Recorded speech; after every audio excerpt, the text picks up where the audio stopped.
नमस्कार दोस्तों, आप लोगों का मेरे चैनल पे स्वागत है। मेरा नाम अर्पित कुमार है। तो आज मैं आप लोगों को मौर्य एम्परर के बारे में बताऊंगा और हम बहुत सारी चीज़ों पे डिस्कशन करेंगे। मौर्य की पूरी फिलॉसफी को समझेंगे, मौर्य डायनेस्टी के बारे में, उसके उदय के बारे में, मौर्य डायनेस्टी के अंदर क्या क्या चीज़ें हुई, क्यों एक जो डायनेस्टी बनती है उसके अंदर क्या क्या चीज़ें होती हैं, क्यों उनका यशगान किया जाता है, और बहुत सारी चीज़ों के बारे में हम डिटेल से समझेंगे कि मौर्य कौन थे, कहाँ से आए, उनका इम्पायर इतना बड़ा क्यों था, का वहाँ की सोसाइटी कैसी थी, वहाँ का पूरा ओवरऑल व्यू लेंगे। उनकी मिलिट्री कैसी थी, सिक्योरिटी की व्यवस्था कैसी थी, एडमिनिस्ट्रेशन कैसे चलता था। तो इन्हीं सारी चीज़ों के बारे में मौर्य के कौन कौन से उनके सक्सेसर रहे, प्रीडेसेसर रहे, इन सारी चीज़ों पे हम बात करेंगे। तो आशा करता हूँ कि आप लोगों को पसंद आया होगा, और पसंद आया हो तो प्रिपरेशन जर्नी में आप सब लोगों का स्वागत है। तो अब चलते हैं, हम लोग मौर्य एम्परर के बारे में समझते हैं। तो कोई भी चीज़ हो, अगर कोई भी डायनेस्टी रही है या कोई भी हुकूमत रही है, तो कहीं ना कहीं हम हिस्ट्री पढ़ रहे हैं तो हम पुरानी चीज़ों को ही पढ़ते हैं। जो हमारे पुराने समय में जो बड़ी बड़ी हुकूमत रहे या राजाशाही प्रथा चली गई है, अब ख़त्म हो गई है, क्योंकि अब तो हम डेमोक्रेटिक हैं। पहले राजाओं का शासन होता था, तो एक राजा दूसरे राजा को मारता था, उसका कब्जाता था, एम्पायर को छीनता था, या युद्ध करता था, अपनी बहादुरी का प्रमाण देता था, और इसके बाद वो राजा बनता था।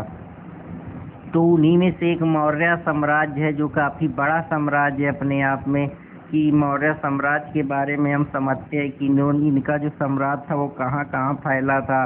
चाहे वो ये तक्षशिला, नालंदा जो था, इनके समय में इतना फ्लरिश था। तो उन्हीं सारी चीज़ों पे मैं बात करूँगा। तो आशा करता हूँ कि आप लोगों को ये पसंद आएगा। तो जो हमको सोर्स पता मिलते हैं वो हमको चंद्रगुप्त के बारे में मौर्य टाइप से पता चलता है कि जो चंद्रगुप्त के लिंकेज हैं वो मौर्य टाइप से। हालांकि अलग अलग अपने अपने व्यू हैं। बुद्धिज्म का, बुद्धिस्ट के जो व्यू हैं वो कहते हैं कि ये जो सांग ट्राइब से थे, ये उस पर बात करते हैं। जबकि जो जैन का व्यू है वो बताते हैं कि नहीं, ये जो थे ये मौर्य ट्राइब के थे। जबकि ब्राह्मणिकल का व्यू है कि मौर्य शूद्र थे। ये सारी चीज़ें अलग अलग चीज़ों पे, अलग अलग धर्म पे स्टडी करने के बारे में, एविडेंशियल पता लगाने के बारे में, या हम कह सकते हैं जो हमारे पुराने चीज़ें हैं जहाँ से हमको इन सारी चीज़ों के बारे में जानकारी मिलती है। तो ये सारी चीज़ें कुछ लोग इनको शूद्रोकोटस से बताते हैं। शूद्रोकोटस में मेंशन था कि बहुत ही हम्बल ओरिजिन इनका बिगनिंग हुआ।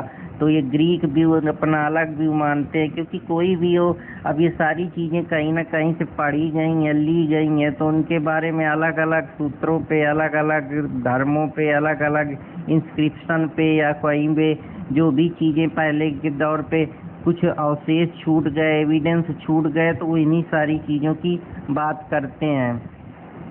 जूनागढ़ जो रॉक इंस्क्रिप्शन है, जिसके पत्थरों पे जब कुछ उल्लिख दिया जाता था कि उस राजाओं के बारे में, उनके जो भी शौर्य गाथाएं थी या वीर कहानियां थी, या उन्होंने जो अचीव करा था, क्योंकि उनको पहले के ज़माने में कोई इस तरीके की चीज़ें तो होती नहीं थी कि हम कहीं उनको पेंट कर लें, या कोई डाटा सिस्टम था या कंप्यूटर था। तो स्वाभाविक सी बात है वो चीज़ें रॉक पे लिखी जाती थी, पत्थर के शिलालेखों को काट काट के उस पर राइटिंग कर कर के लिखा जाता था, ताकि उनके साम्राज्य के बारे में लोगों को पता चल सके, उनके बखान के बारे में पता चल सके, और ये लोग जान सकें कि वो राजाएं की कौन कौन सी डिस्कवरियां थी, कौन कौन से उन्होंने अपने समय में क्या क्या जंग जीती थी, और किस तरीके से वो कौन कौन से उनके एक्सपेंशन थे, बेसिकली किस तरीके से उनका जो पूरा राज्य था वो ऑपरेट होता था, वो सारी चीज़ों के बारे में। तो जूनागढ़ रॉक इंस्क्रिप्शन के बारे में, मौर्यों के बारे में ये पता चलता है कि ये एक प्रकार के मेंबर थे जो मौर्य जनजाति थी या मौर्य क्लान था, उसके बारे में बात करता है। चंद्रगुप्त जो है वो पूरी तरीके से ग्रीक व्यू में भी मौर्य ट्राइब के बारे में पता चलता है कि ये मौर्य ट्राइब थे। जबकि कहीं कहीं इनको वेस्ट रीजन का बताया जाता है। कुछ लोग बताते हैं कि जो मौर्य थे वो नंदास से कनेक्ट थे अलग, या महापद्मा नंदा के बारे में बात करते हैं, जिसको चंद्रगुप्त मौर्य ने अपने चाणक्य की मदद से, जो उनके एडवाइजर थे उसकी मदद से कैसे हराया, इन सारी चीज़ों पे मैं डिटेल में बात करूँगा। तो आर्कियोलॉजिकल सोर्सेज के बारे में हमको ये पता चलता है। आर्कियोलॉजिकल का सोर्स का मतलब होता है कुछ पुराने जो हम चीज़ें उनके इम्पोर्टेंट सोर्स बचा के रखते हैं। जैसे मान लीजिए अब कोई राजा है तो उसके कुछ सोर्सेज रह जाते हैं जिनको हम एक तरीके से संग्रहालय में रखते हैं, या कुछ उनकी उपलब्धियां होती हैं जिनको एक जगह उनके रिकॉर्ड, उनकी पुस्तकें, उनके जो इंस्क्रिप्शन है या इम्पोर्टेंट एविडेंस हैं, वो उस सोर्स से हमको पता चलता है उस राजा के बारे में, उसकी डायनेस्टी के बारे में, उसके पुरानी हुकूमत के बारे में, उसके लिंकेज के बारे में, कहाँ कहाँ से वो राजा कितना समृद्धशाली था, कौन कौन सी चीज़ें थी वो। तो इन सारी चीज़ों पे बात करता है। तो हम चलते हैं अशोका एडिक्ट की तरफ। तो अशोका एडिक्ट के में ये पता चलता है कि ये एक प्रकार का अशोक की डिस्कवरी के बारे में बताता है कि अशोक ने कैसे कहाँ कहाँ क्या क्या चीज़ें डिस्कवर करी, कौन कौन से लोकेशन में उसका साम्राज्य था, कैसे उसने कलिंगा पे अपना राज्य करा, या कलिंगा पे कैसे उसको जो युद्ध हुआ उसमें उसका धर्म परिवर्तन हुआ, कई कौन कौन से वो रिलीजन फॉलो करता था, कितना वो समृद्धशाली राजा था, और क्या क्या उसके साम्राज्य के बारे में और भी बहुत सारी जानकारियाँ मिलती हैं। तो इससे हमको अशोका एडिक्ट से अशोका के बारे में, उसके विचारों के बारे में, उसकी पॉलिसी के बारे में, जो धम्मा की पॉलिसी है, इन सारी चीज़ों पे बात करता है। जेम्स प्रिस्ट से जो जिन्होंने इस एडिक्ट को डिसाइफर किया था 1837 में। तो ये कुछ जानकारी हमको मिल रही हैं जो हमारे एविडेंस हैं या अवशेष हैं, या जो चीज़ें आर्कियोलॉजिकल सोर्सेज के जरिए हमको पता चल रही हैं। तो आशा करता हूँ या कि कैसे वो कौन कौन से धर्म को मानते थे, उनका एक्सेप्टेंस क्या था, ये सारी चीज़ों पे जो है एक धर्म बात करता है। तो आप लोगों को समझ में आ रहा होगा, और आशा करता हूँ कि आप लोगों को समझ में आया होगा, जिससे हमको मौर्य पीरियड या मौर्य हिस्ट्री के बारे में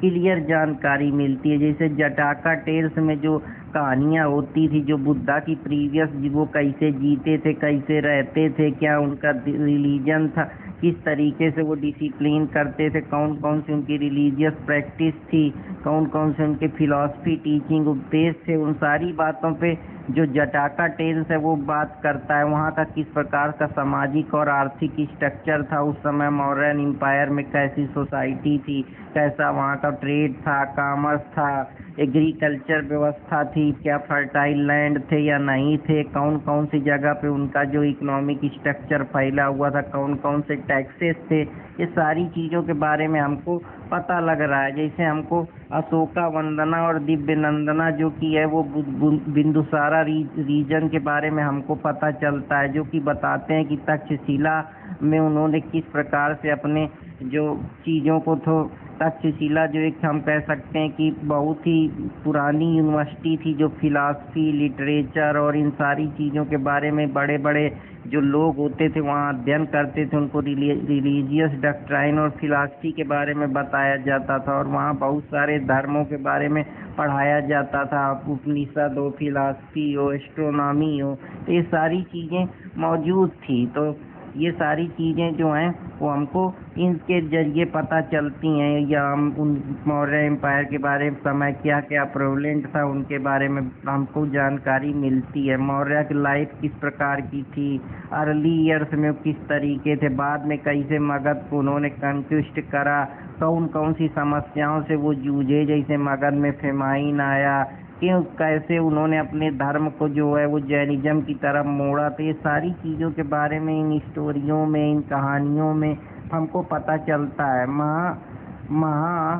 वामासतिका जो कि एक कमेंट्री लिखी गई थी 10th सेंचुरी एडी में, वो पूरी डिटेल बताती है कि मौर्यन का ओरिजिन कैसे हुआ, मौर्य कहाँ से आए, मौर्यों ने कैसे एक्सपेंशन किया, किससे किससे लड़ाई लिए, वार लिए, कहाँ कहाँ अपनी फिलॉसफी और डॉक्ट्राइन का प्रचार प्रसार करा, ये सारी चीज़ें हैं। श्रीलंकन क्रॉनिकल दीपावामसा जो कि है 3rd सेंचुरी में जो कंपाइल की गई थी, या जो महावामसा जो रिटेन की गई थी 5 सेंचुरी एडी में, वो पूरी तरीके से बताती है कि अशोका ने किस तरीके से अपने यूज करते हुए अशोका ने अपने रोल को बुद्धिज्म को प्रमोट करने के लिए या प्रोपोगेट करने के लिए, प्रचार प्रसार करने के लिए, बुद्धिज्म धर्म का व्यापक एक तरीके से प्रचार हो सके, उस धर्म को अब लोग फॉलो करें, उनकी डॉक्ट्राइन को समझे, उसने काफ़ी प्रयास करा। उसने श्रीलंका तक में जा के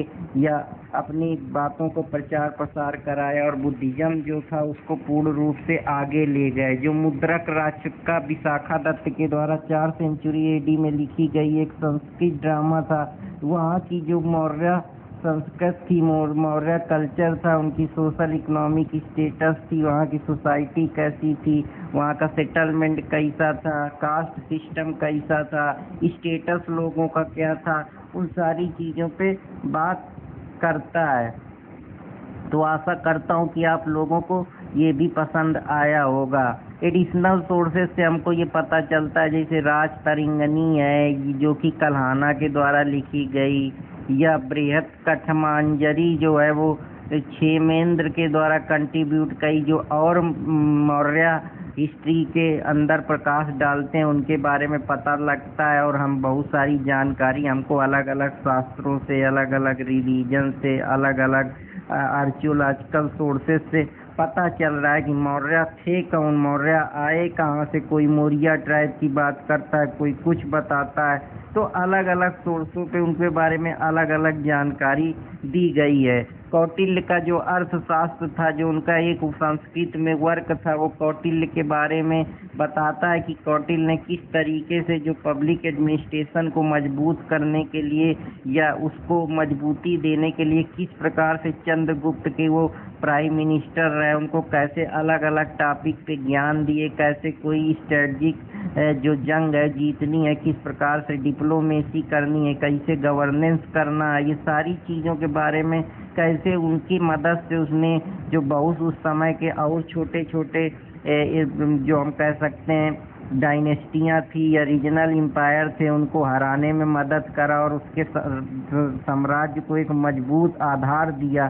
तो इसके बारे में भी हमको बहुत सारी जानकारी मिलती है। हमको ये भी पता चलता है और साथ में कि उस समय वहाँ का गवर्नमेंट कैसी थी, वहाँ के स्टेट ऑफ अफेयर कैसे थे, वहाँ किस प्रकार की डिप्लोमेसी थी, कैसा रेवेन्यू सिस्टम था, किस प्रकार की वो अपनी प्रजा को प्रिजर्व करने के लिए और अपनी टेरिटरी को मजबूत करने के लिए, अपने प्रजा को एक मजबूती देने के लिए वहाँ आर्मी का किस प्रकार का संगठन था, वहाँ शादी के लिए कौन कौन से कानून थे, ये सारी जानकारी हमको मिलती है। तो आशा करता हूँ कि आप लोगों को पसंद आया होगा। उसमें बहुत सारी और भी चीज़ें थी कि वहाँ कौन कौन से बड़े बड़े जो लोग आते थे या एम्बेसडर आते थे जो अलग अलग राजाओं के द्वारा भेजे जाते थे, जैसे मेगास्थनीज आया जो कि एम्बेसडर सेलुकस के द्वारा भेजा गया। उसने सबसे पहले मौर्यन के बारे में इंडिया में ऑब्जर्वेशन करा, जाना, उनकी डॉक्ट्राइन को समझा, उनकी फिलॉसफी को समझा, रिलीजन को समझा, वहाँ की उनके एम्पायर को समझा, उनकी आइडियोलॉजी स्ट्रेटजी को समझा, जिसको उसने बहुत ही समावेशित तरीके से इंडिका की किताब में लिखा। मेगास्थनीज के कुछ इम्पोर्टेंट जो की पॉइंट थे उसने बताया कि जो किंग होता है वो सेंट्रल फिगर होता है एडमिनिस्ट्रेटिव स्ट्रक्चर का। मेगास्थनीज जो है किंग को एक डिलीजेंट इंडिविजुअल समझता था। उसने बहुत सारी चीज़ों के बारे में भी अध्ययन करा, जैसे उसने इंडिया के क्रिमिनल लॉ पे इंक्लूड, जैसे कि खतौनी होता है, म्यूचुलेशन होता है, दाखिल खारिज के बारे में, अगर कोई अपराध करता है तो उसके लिए उसके समय में डेथ पेनाल्टी की सुविधा थी, हायर प्रेज दिया जाता था जो लोग हानेस्ट होते थे। बहुत सारी चीज़ों के बारे में, या थिफ्ट को वहाँ का रेयर अकरेंस माना जाता था। ये कुछ सारी चीज़ें थी जो मेगास्थनीज ने मॉडर्न इंडियन के समय ऑब्जर्व करा, क्योंकि वहाँ का जो सोशल स्ट्रक्चर था वो इसी तरीके का था। उस समय राजा जो था वो इन सारी चीज़ों को वहाँ अपनाता था, वहाँ फॉलो करता था, और उसी के ढांचे पे जो पूरी प्रजा थी वो चलती थी। वहाँ क्रिमिनल लॉ थे, अगर कोई गलत करता था तो उसके लिए डेथ पेनाल्टी थी। मिक्वेशन था कि अगर कोई मर जाता है तो उसकी प्रॉपर्टी पे कौन हकदार होगा। जो लोग अच्छा काम करते थे उनको ऑनेस्टी दी जाती थी। चोरी बहुत रेयर होती थी। तो ये कुछ सारी चीज़ें हैं जो हमको मिलती हैं, उनके बारे में हमको पता चलता है। और बहुत सारे हम कह सकते हैं कि उनके समय में कुछ महाजनपद थे जो राजा की एक प्रकार से हम कह सकते हैं एक विक्टोरियस टेरिटोरियल एक्सपेंशन था कि उसको अपने जो साम्राज्य उसको बढ़ाना है, उसमें नया नया हम कह सकते हैं एक्सपेंशन करना है, चाहे वो अवंती हो, चाहे कोसला हो, चाहे मगध हो। ये सारे जगहों पे उनका स्ट्रेटजिक लोकेशन, डिप्लोमेटिक रिलेशन अच्छे करना, दूसरे कंट्रियों से मैट्रिमोनियल अलायंस करना, साथ ही साथ ट्रेड कॉमर्स भी बढ़ाना। तो और इनको पूरी तरीके से जिस प्रकार से एक मजबूती मिल सके और मगध को और समृद्धशाली एक हम कह सकते हैं इम्पायर बनाया जा सके, या डायनेस्टी बनाई जा सके, या साम्राज्य को बढ़ाया जा सके। तो आशा करता हूँ कि आप लोगों को पसंद आएगा। उस समय कुछ और रीजनल या लोकल हम कह सकते हैं इम्परर थे या डायनेस्टियाँ थी, जैसे नंदा जो रूल था, जो बहुत ही पावरफुल रूल था, जिसने पूरी तरीके से मगध को एक समय काफ़ी परेशान करके रखा था। इवन जो अपनी पोजीशन थी उसको पूरी तरीके से मजबूत कर रखा था। एंशियंट हिस्ट्री में हम लोग धनानंद के बारे में सुनते हैं तो वो नंद रूलर ही था, नंदा डायनेस्टी का। तो इस तरीके से हमने देखा कि कैसे अगर सही स्ट्रेटजी है, सही माइंडसेट है और सही आपका एक तरीके से पॉलिसी मेकिंग है, डिसीजन मेकिंग है, और आपकी डिप्लोमेटिक स्ट्रेटजी सही है, तो आप किसी भी कितनी भी बड़ी परिस्थिति हो उसको आप आसानी से टैकल कर सकते हैं। तो उसी प्रकार से या कोई अच्छा जो कि हम कह सकते हैं एडवाइजर हो, जो आपको पूरी तरीके से प्लानिंग और मिलिट्री एडवाइजरी का काम करे,